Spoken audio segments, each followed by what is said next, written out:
Pernah nggak sih kamu ngerasa salah jurusan, dulu kuliahnya apa, sekarang kerjanya apa? Jangan ketawa, itu saya.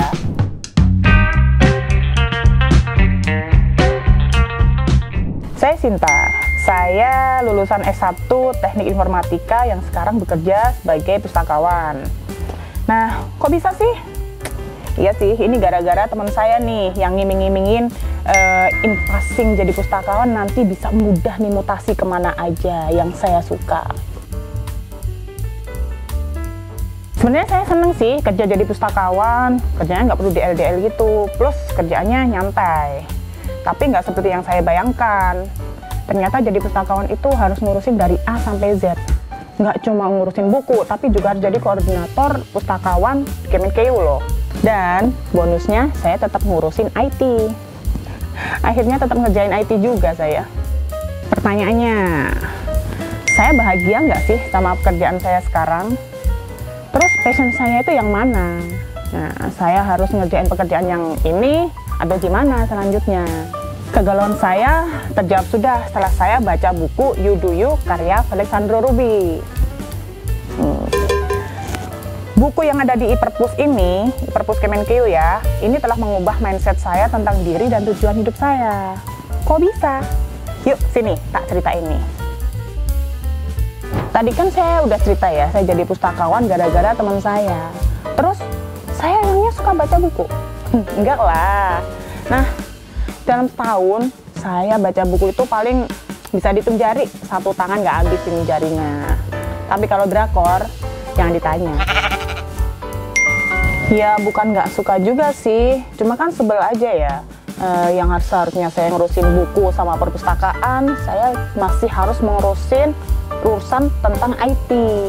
Ya saya memang lulusan IT, iya sih itu benar. Cuma kan saya jadi nggak bisa fokus kerjaan perpustakaannya, pustakawannya gitu. Ke Jogja.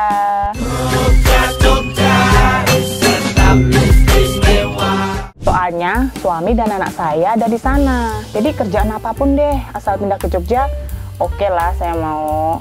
Saya ya pengennya ke perpustakaan GKN Jogja lah.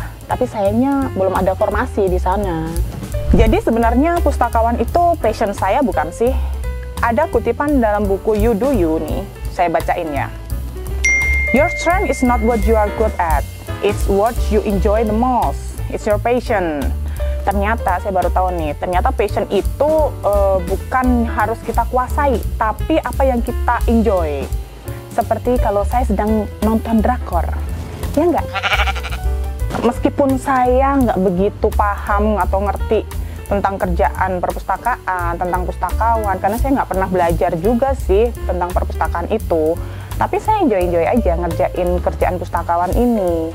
Mungkin disitulah kekuatan saya, kalau kata buku You Do You itu tadi ya, itu juga mungkin jadi passion saya. Setelah saya 12 tahun mengabdi, saya juga pengen tahu nih, apa passion saya, apa tujuan hidup saya. Nah, setelah membahas passion, saya juga pengen tahu nih, apa bakat saya ini punya bakat apa sih? Nyanyi, nggak bisa. Masak juga, nggak jago-jago amat. Apa ya? Tapi selama ini saya sering diminta jadi MC, terus di perpus jadi ratu flash sale. Katanya orang-orang suka ngakak lihat saya. Mungkin itu kali ya bakat saya, stand up komedian. Padahal saya itu orangnya introvert loh. Senyum-senyum dulu, senyum dari jauh. Jadi sebenarnya saya mau jadi apa sih? Tujuan hidup, lebih tepatnya alasan saya mengerjakan semua ini apa sih? Alasan untuk hidup dalam buku You Do You disebut Ikigai oleh orang Jepang. Tapi konsepnya menggunakan purpose diagram yang diadopsi oleh Mark Wynn menjadi konsep Ikigai. Dari gambar dapat kita simpulkan nih, ternyata Ikigai merupakan irisan dari passion, mission, vacation, dan profession. Hah? Ternyata nggak cuma passion aja. Ngomong-ngomong, kenapa sih kita perlu tahu Ikigai kita? Menurut buku ini, salah satunya biar kita nggak burn out dengan pekerjaan kita yang sekarang. Terus hidup ini mau kita bawa kemana sih? Apa seumur hidup mau kayak gini aja? Bosan gak sih? Gimana caranya kita mengetahui ikigai kita? Ada 3 prinsip yang dibagikan oleh penulis You Do You. Pertama, jangan fokus di bidang, tapi di kata kerjanya. Oke, gini. Saya nih, pustakawan di perpustakaan Kementerian Keuangan ya. Nah, pekerjaan saya itu ngurusin referensi, ada koleksi buku, melayani pemustaka-pemustaka, ada eventnya juga. Saya senang baca buku, nggak terlalu sih, tapi saya senang berurusan dengan orang-orangnya. Apalagi pas lagi bagi-bagi buku gratis ya di event ya, itu saya lebih senang di situ. Terus kalau di perpus itu ya, kita bisa ngobrol, kita bisa curhat, gibah juga boleh di ruang pengelolanya. Banyak orang yang datang menceritakan permasalahannya. Ya udah di situ jadi ruang pengelola tuh jadi tempat banyak orang. Tapi kalau lagi ada banyak rapat, kita bisa sampai tengah malam nih, jam 9 malam kita jabanin. Kita jam 2 pagi juga pernah kalau ada event-event itu. Ya gitulah suka dukanya kalau jadi pustakawan. Kedua, apa yang kita sukai bisa jadi itu yang paling kita kuasai. Gini deh, saya sukanya gibah, curhat, cerita-cerita ke teman-teman. Kata teman-teman, kata orang-orang, saya pintar ngomong. Padahal aslinya saya introvert, malu banget ya kalau di depan orang itu. Bodoh amat ah. Ya meskipun saya pintar ngomong, sebenarnya saya orangnya nggak enakan loh. Saya pustakawan muda nih ya, kata orang setingkat eselon 4 lah.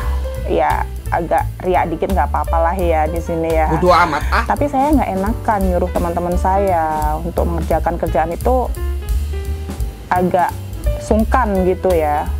Jadi kalau bisa jadi muda aja nggak apa-apa sih. Terakhir, ikigai bersifat tidak tetap. Ya sekarang saya masih enjoy ini di sini jadi pustakawan sama teman-teman perpustakaan. Tapi siapa tahu kan nanti saya pindah ke Jogja, diaminin aja dulu. Tapi who knows kan. Tapi nggak apa-apa, memang seperti itu ikigai. Bisa jadi berubah, bertumbuh, atau malah hilang. Jadi apa ikigai saya?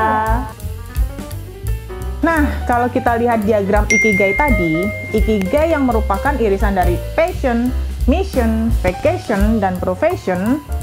Saat ini saya enjoy-enjoy aja di perpustakaan. Dapat penghasilan dari sini. Kebetulan juga dibutuhkan sebagai pustakawan muda.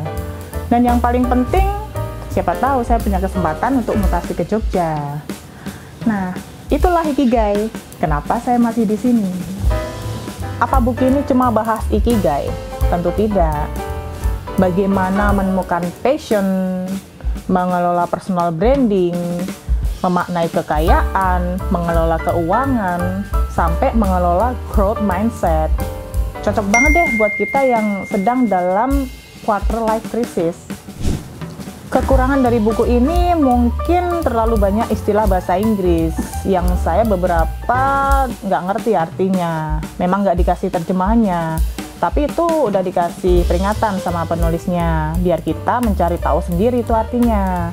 Agak repot sih, harus buka-buka kamus dulu. Nggak bisa bahasa Inggris.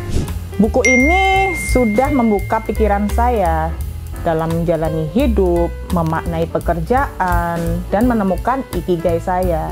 Pokoknya recommended banget deh, apalagi buat kalian semua pemuda harapan bangsa, anak SMA, mahasiswa, pegawai, pokoknya semuanya deh. Aku kasih bintang 4,5. Pokoknya kalian harus baca. Aku tunggu di perpus ya, kita gibah bareng. Baca buku bareng, oke?